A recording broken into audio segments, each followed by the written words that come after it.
No, exclaims a good Christian brother in a forlorn hope, it may be fulfilled yet.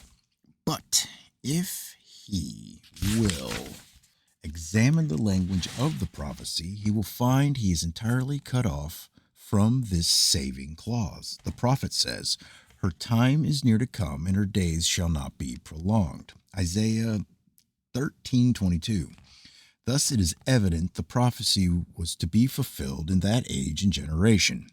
The failure then is absolute and indispensable, and these are but mere samples of the complete failure of every text called a prophecy when applied to the prognostication of future events.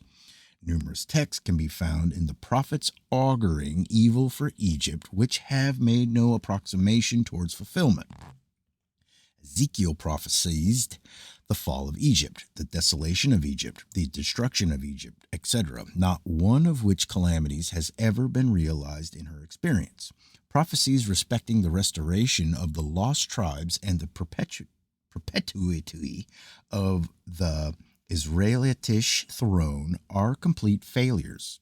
Also, all the Messianic prophecies, so called, see chapter 2, with respect to the prophecy on Babylon, it may be further observed that while the prophet declares, "Neither shall the Arabian pitch tent there," Isaiah 13:22, Layard declares that it is the very thing they did do while he was there.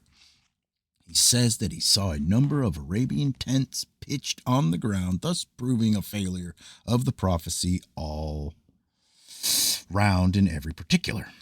See note, page 4. The Bible itself is a witness that truthful prophecy can do nothing towards authenticating a religion or towards proving the prophet divinely inspired. The same damaging concession is made here as in the case of miracles, that a heathen and an unbeliever could and did succeed as well as the true disciples of the faith. The proof of this statement is found in the history of Balaam. His figurative representation of a star coming out of Jacob and a scepter out of Judah, see Numbers chapter 24, is often quoted by Christian writers as a presaging or prefiguring the coming of Christ, thus making a heathen and unbeliever the oracle of the messianic prophecy, and a heathen too of a sinful and ungodly habits, so that the Christian subterfuge is not available here, and that God might make a righteous man of any nation the vehicle of prophecy.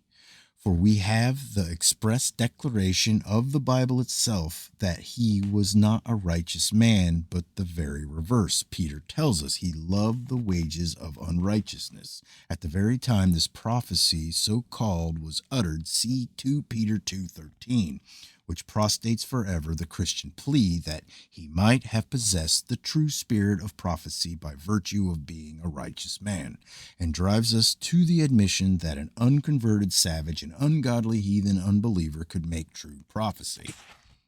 It is not being necessary, then, to be a Jew or a Christian or a believer or even a moral man to foresee or foretell the far-off important events of the future.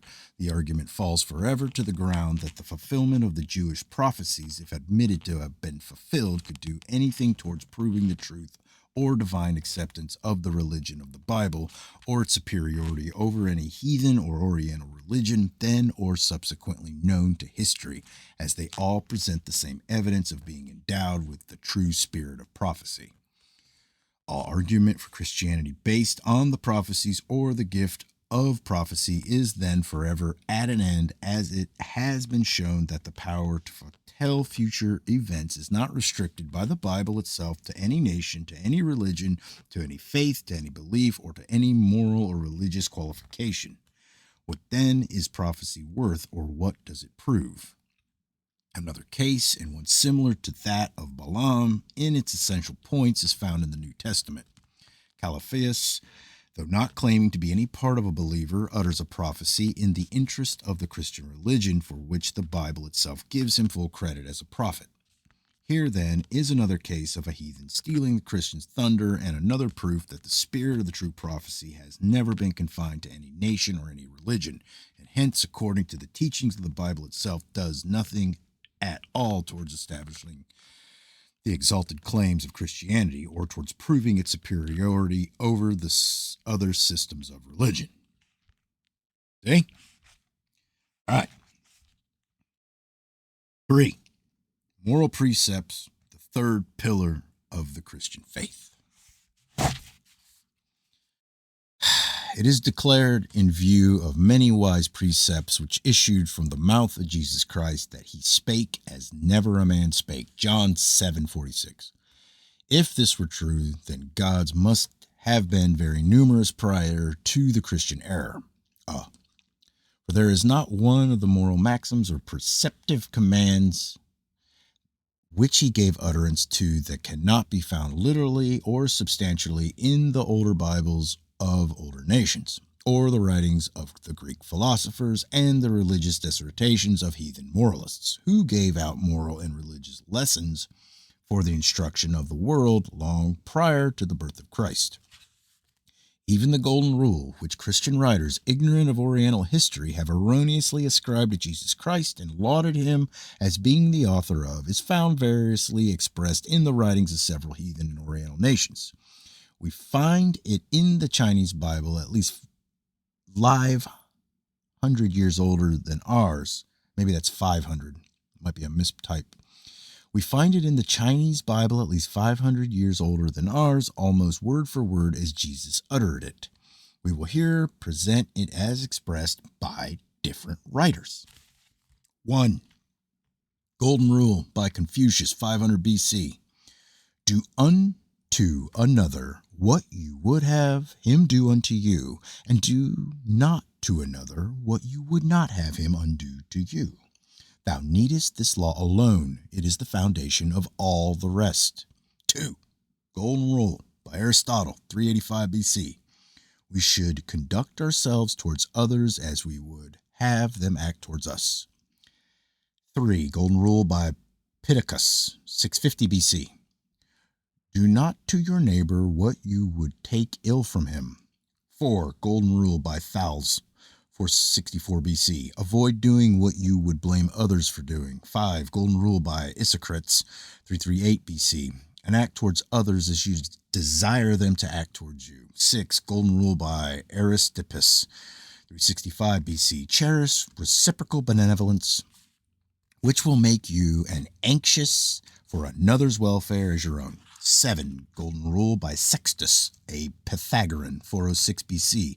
What you wish your neighbors to be to you, so be also to them. 8. Golden Rule by Hillel, 50 BC. Do not to others what you would not like others to do to you. Here is the Golden Rule proclaimed by 7 heathen moralists and a Jew long before it was published by the founder of Christianity, thus proving it to be of heathen origin and proving that it does not transcend the natural capacity of the human brain to originate, and hence needs no God to reveal it. Indeed, it is one of the most natural sentiments of the human mind. Would I like to be treated thus?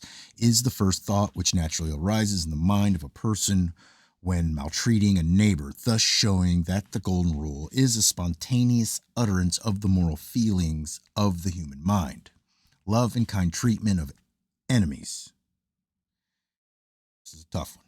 Love to enemies is considered to be another praiseworthy precept which Christ has erroneously the credit of being the author of.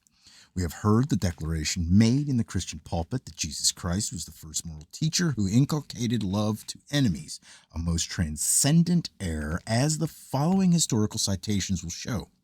Most of the religious books and religious teachers of the ancient Oriental heathen breathed forth a spirit of love and kindness towards enemies. The following is from the old Persian Bible, the Satir. 1. Forgive thy foes, nor that alone. Their evil deeds with good repay. Fill those with joy who leave thee none, and kiss the hand unapraised to slay. The Christian Bible would be searched in vain to find a moral sentiment or precept superior to this. Certainly it is the loftiest sentiment of kindness towards enemies that ever issued from human lips or was ever penned by mortal man. And yet it is found in an old heathen Bible. Think of kissing the hand unpraised to slay. Never was love and kindness and forbearance towards enemies more sublimely expressed than in the old Persian ballad. 2. Treat thine enemy as though a friend, and he will become thy friend, was expressed by Publius Syrus, a Roman slave, which is a wiser admonition than that of Christ. Love thine enemy as it is a moral impossibility. 3. All nature cries aloud, shall man do less than heal the smiter and railer bless?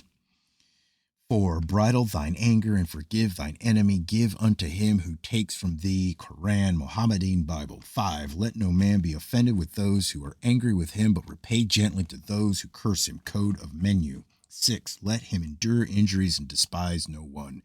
Ibid. 7. Commit no hostile action for your own preservation. Ibid. 8. To be revenged on enemies, become more virtuous. Diogenes.